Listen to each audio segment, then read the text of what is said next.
Welcome back to Alison Tandry's The Resolution of the Mind Lectures podcast. For today's presentation, we'll be using the voice-only soundtrack for an upcoming video on our channel. Alison returns as your host, with our human narrator Omni Caritas joining.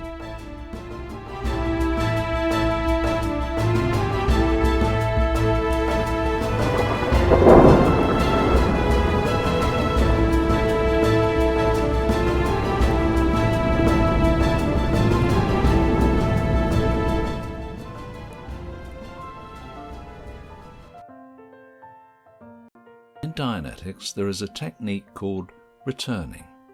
The practitioner, called an auditor, guides the pre-clear, his subject, through an incident of trauma. Whereas a Dianetics auditor uses the technique of returning the pre-clear to times of his past, a TROM practitioner brings the past into his present. This technique is called Timebreaking. It breaks the illusion of time.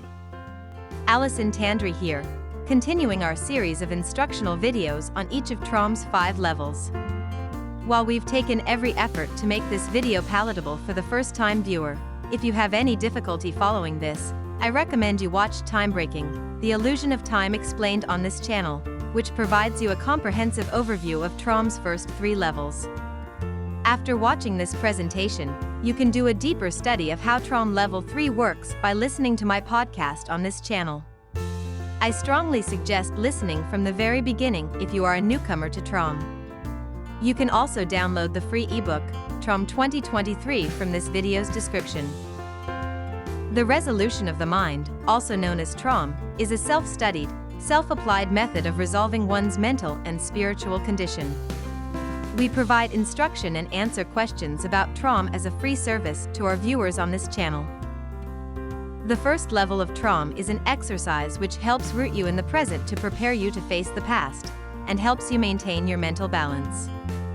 This exercise, the repair of importances, also known as our I, is repeated throughout all of TROM's remaining levels. Level 2 of TROM introduces you to Timebreaking. Timebreaking is the act of viewing the past and present simultaneously. On Level 2, you compare objects and people from the past to ones in the present as a first step towards separating past from present in your mind. TROM Level 3 takes Timebreaking a step further in that you are now going to experience events in your life while maintaining awareness of your surroundings. This practice will dissolve much of the pain and upset you faced in the past while still leaving your memories intact. At the end of Level 3, you'll be able to recall past events in your life with much less upset over them, making your mind a much more comfortable place to be. As always, do not attempt any TROM level until you've completed the levels before it, and fully understand the procedure for that level. We cannot emphasize this enough on this channel. Doing TROM exercises out of order is not going to end up very well for you and your mental balance. That said, if you follow our precise instructions, you can practice TROM safely and effectively. If you run into any problems, you can always write us at tromguides@gmail.com. The exercise commands for Level 3 are as follows. Select a past scene. Become simultaneously aware of the scene and present time around you. Don't try and time break all of the scene at once. Take it a bit at a time. Continue to do this until the past scene fades, that is to say, it begins to fall away in intensity compared to the present. Once accomplished, you select a new scene and repeat this process. You continue until you are willing and able to time break all of your known past. It sounds pretty simple and straightforward, doesn't it? Except for one line that was not explained as fully as it could have been in the original edition of Dennis Stevens's book, and that's the part about taking the incident a bit at a time. Dennis did clarify this point in a later 90s lecture, and this will be our focus for today's presentation. Dennis will say in the manual to handle incidents at Level 3 bits at a time. When I first read this, I thought I was supposed to go through an incident one moment at a time, handling one moment thoroughly, then proceeding to the next. While one can do this, Dennis later clarified in his 90s lectures that he means for you to look at the scene one aspect at a time. sight, then sound, then other sensations, emotions, and so on and so forth.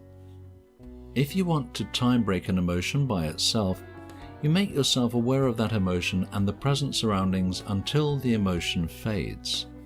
But make sure that emotion fades completely, not just grief turning into fear or fear turning into anger. Make sure you are at the very least bored of it, and don't be surprised if you find yourself contented or even enthusiastic. You may even start laughing once you time break an emotion. You can start out feeling some physical pain, so just experience that pain and your surroundings at the same time until the pain fades away. And don't stop time breaking if the pain dissolves into a tingling or funny feeling or even tiredness. Keep going until you're feeling normal again. Now to cover postulates. For the benefit of those watching or listening who have no previous experience with TROM, I'll explain what a postulate is briefly. A postulate is an intention, a desire to put it at its simplest. If while time breaking an incident on level 3 you become aware of a postulate, time break it by experiencing that postulate and your present surroundings. If you can sense what the others in the incident are intending or postulating, do the same thing with that as well. Lastly, I have had questions about noting differences and similarities while doing level 3 time breaking. In the manual, Dennis talks about what to do if you're trying to time break an incident that will not fade back into the past by your simply experiencing it. If you have time broken all the sensations, the emotions, and the postulates, and the incident is still there, you need to note differences and similarities between the incident and your present surroundings. I've had one viewer write in to me asking if that means you compare an object in that incident to an object in the present. Well, I've never done that personally. What I have done is started out noting the differences between the past scene and my surroundings. Then, once that is handled, noted the similarities. Then, once handled, I go back to differences. Then, once the incident goes back into the past, I am done. These incidents that don't time break easily are called stickers, and you will encounter them again most likely when you do levels 4 and 5 of TROM. But for now, let's just make sure such are time broken, and we'll worry about levels 4 and 5 later on.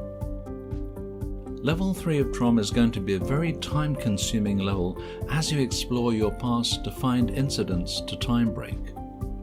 You select what to run solely at your discretion, but you do not leave this level until you are confident you've gotten every possible upsetting event you can think of done, and get to a point where whenever you try to time break something, it will just immediately slip back into the past right after you summon it into the present. That is the ideal you're looking for. You get so tired of trying to find something to time break that will actually stay in the present that you get bored silly of the exercise and have no choice but to proceed to level 4.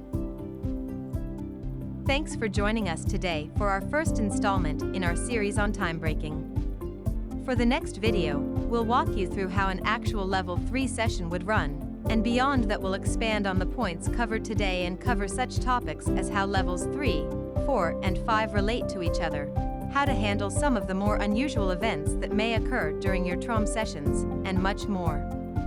So make sure and subscribe to our channel, watch more videos, listen to more lectures, and download our free ebook if you haven't already. I'm Allison Tandry. We are DIY Salvation. Don't just use your mind. Resolve it.